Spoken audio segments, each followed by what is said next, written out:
जय Hind and hello guys, स्वागत है आपका आपके अपने YouTube चैनल ज्ञानदेव होस्ट में। और इस वीडियो में मैं आपको बताने वाला हूं इंडिया पोस्ट यानी कि भारतीय डाक ग्रामीण डाक सेवक यानी कि GDS ऑनलाइन फॉर्म 2025 करेक्शन कैसे करना है। क्योंकि गाइस आपके करेक्शन स्टार्ट हो चुके हैं और आप आपके करेक्शन या फिर कह लीजिए कि एडिट वो 6 मार्च 2025 से लेकर के 8 मार्च 2025 तक कर पाएंगे। यानी कि आपके पास ज़्यादा समय नहीं है फॉर्म को करेक्शन करने के लिए।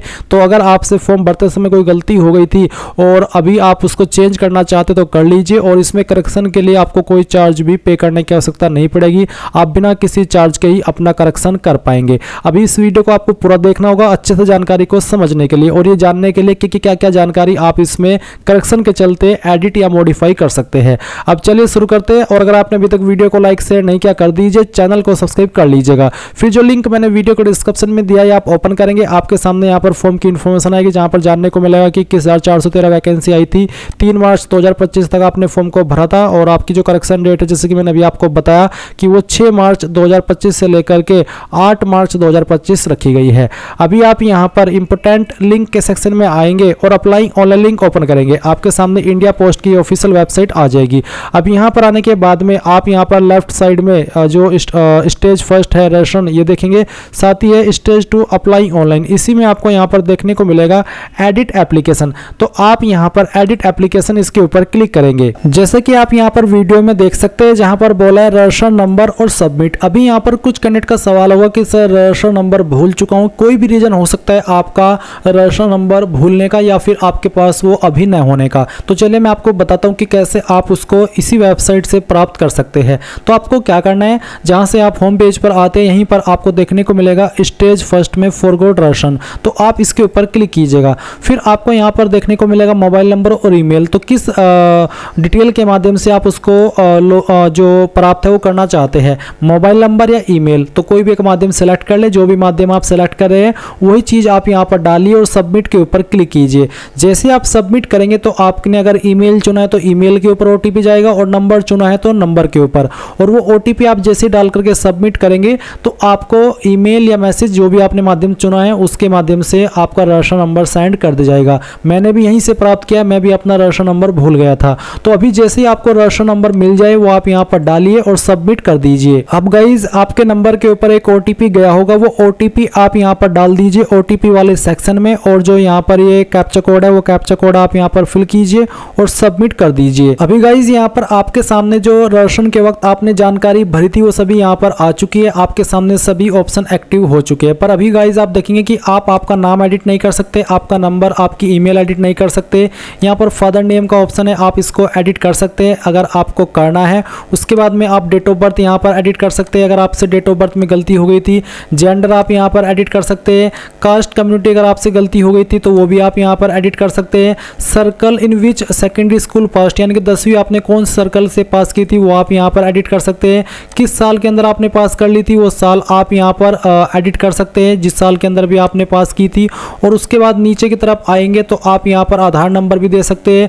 अगर आप विकलांग के ऑप्शन में गलती कर देते हैं यस नो करने में तो वो आप यहाँ पर एडिट कर सकते हैं। फिर उसके बाद गाइज यहाँ पर जो आपका language studied in secondary school, 10वीं के अंदर आपने कौन कौन सी लैंग्वेज पढ़ी थी वो लैंग्वेज भी आप यहाँ पर एडिट कर सकते हैं। एडिट का मतलब है कि आप उसको यहाँ पर सिलेक्ट कर सकते हैं।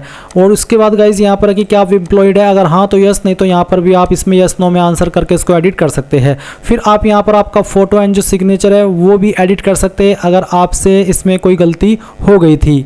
और उसके बाद जब आपको लगे कि यहाँ सभी जानकारी मैंने चेक कर ली है तब आप यहाँ पर सबमिट के ऊपर क्लिक कीजिएगा। अब गाइज अभी जो जानकारी आपने यहाँ पर भरी है उसका प्रीव्यू आपके सामने, आप एक बार फिर से चेक कर ले क्योंकि बाद में फिर बिल्कुल भी कोई एडिट का मौका नहीं दिया जाएगा। तो जब आपको लगे कि यहाँ सभी जानकारी अभी मैंने सही कर ली है या फिर आप ये देखें कि हाँ मेरे अकॉर्डिंग अब इनमें से कोई भी चेंजेस मैं नहीं चाहता, सभी जानकारी सही है, तो आप यहाँ पर टिक कीजिए और सबमिट कर दीजिए। अब गाइज यहाँ पर आपके सामने एड्रेस की इन्फॉर्मेशन आ जाएगी। बेसिकली यहाँ पर आपको ऐसा नहीं ऑप्शन दे रखे है कि हाँ आप आपका जो इन्फॉर्मेशन है उसको सुधारे, बल्कि इन्होंने ऑप्शन ही बिल्कुल यहाँ पर ब्लैंक कर दिए है कि हाँ आप उसको नए सिरे से भरे। अब मुझे नहीं पता कि किसी एरर की वजह से है या फिर इन्होंने बिल्कुल ही ब्लैंक कर दिए है। तो इसका मतलब ये भी हो जाता है कि अगर आपको लगे कि मेरे फॉर्म के अंदर कोई गलती नहीं थी तो फिर आप एडिट करने के लिए आइए ही मत, क्योंकि अगर आप एडिट करने के लिए आएंगे तो आपको सभी जानकारी दोबारा से भरनी होगी और ऐसे में फिर आप फिर से गलती कर सकते हैं। पहले गलती चाहे ना भी हो पर अब आपसे हो सकती है।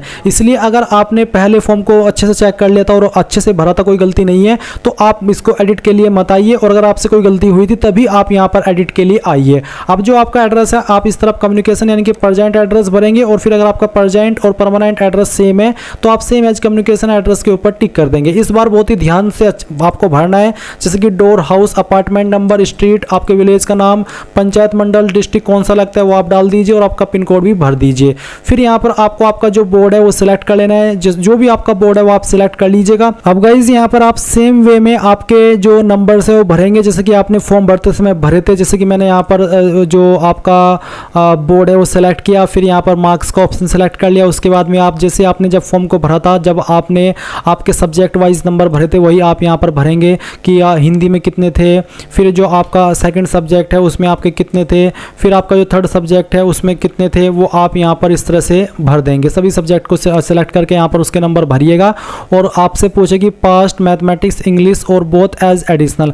अगर आपने 10वीं के अंदर मैथमेटिक्स भी या फिर इंग्लिश भी दोनों जो सब्जेक्ट है वो एडिशनल के रूप में पढ़े हैं तो आप इसके ऊपर टिक कीजिए। अगर आपके पास मेन सब्जेक्ट के रूप में ये थे मैथमेटिक्स और इंग्लिश, तो फिर आप इसके ऊपर टिक मत कीजिएगा। और उसके बाद आप यहाँ पर जैसे ये नंबर भर ले अच्छे से, जैसे कि आपने फॉर्म भरते समय भरे थे, तो आप सेव एंड कंटिन्यू इसके ऊपर क्लिक करेंगे। अब गाइज आपके सामने यहाँ पर प्रेफरेंसेस का ऑप्शन आ चुका है सेम वे में, जैसे कि जब आपने फॉर्म को भरा था तब आया था। तो आप यहाँ पर आपकी जो डिवीज़न है वो सिलेक्ट कर लीजिए, और डिवीज़न सेलेक्ट करने के बाद में यहाँ पर जो उसके अंदर आपके प्रेफरेंसेस है वो ऑप्शन आपके सामने आएगा। वेबसाइट का सर्वर काफ़ी डाउन है तो स्लो काम कर रही है। अब गाइज यहाँ पर जैसे कि मैंने आपको बताया कि मैंने पहले डिवीज़न सेलेक्ट किया, फिर जो उसकी प्रेफरेंसेस है वो यहाँ पर आ चुकी है। आपको जिस नंबर पर प्रेफरेंस देनी है वो आप सिलेक्ट कर ले। आप एक बार नोटिफिकेशन में जा करके देख लीजिएगा कि कौन सी डिवीज़न के अंदर कितनी वैकेंसी है, और फिर आप ऐसा डिवीज़न सेलेक्ट कीजिएगा जहाँ पर आपको लगे कि हाँ इस वाले डिवीज़न को मेरे एरिया में बहुत कम प्रेफरेंस दी होगी, तो आप उस जो डिवीज़न है उसको प्रेफरेंस दीजिएगा, ताकि अगर आपकी परसेंटेज कम भी हो तो तब भी आपका वहाँ पर सिलेक्ट हो जो सिलेक्शन है वो हो सके। और ज़्यादा से ज़्यादा प्रेफरेंसेस दे दीजिएगा, और फिर आप यहाँ पर नीचे डिक्लेरेशन के ऊपर टिक करके सेव एंड प्रोसीड इसके ऊपर क्लिक कीजिएगा। अब गाइज आप यहाँ पर देखेंगे एप्लीकेशन सबमिटेड सक्सेसफुली। अब आप यहाँ से ओके कर दीजिए, और ओके करने के बाद में आप यहाँ पर इसमें स्क्रॉल करते हुए आइए और प्रिंट के ऊपर क्लिक करके इसको प्रिंट कर लीजिए। फाइनल प्रिंट है ये आपका। तो इस तरह से आप आपके फॉर्म के अंदर करेक्शन कर लेंगे, और इसके बाद अब इसमें कोई करेक्शन आपका एप्लीकेबल नहीं होगा। तो अगर अभी आपका कोई सवाल डाउट रह गया किसी जानकारी को लेकर के, तो वो आप कमेंट के माध्यम से पूछ लीजिएगा।